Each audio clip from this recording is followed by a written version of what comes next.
Guys, andyan na kami nag-aabang. Naghihintay na naman kami ng bus. Pagkagaling namin ng train, bumaba ng train. Ayan, naglalakad.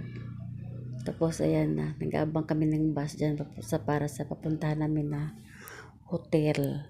Ayan, malayo pala. Grabe, ang layo. Ayan, Shimla.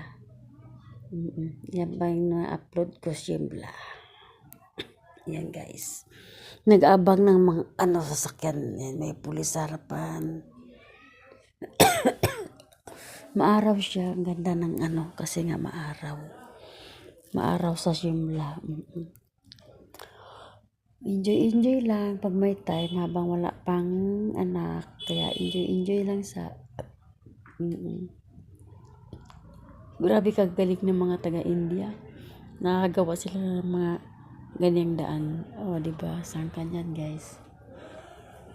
Ay, binili mo. Thank you sa panonood. Bye-bye.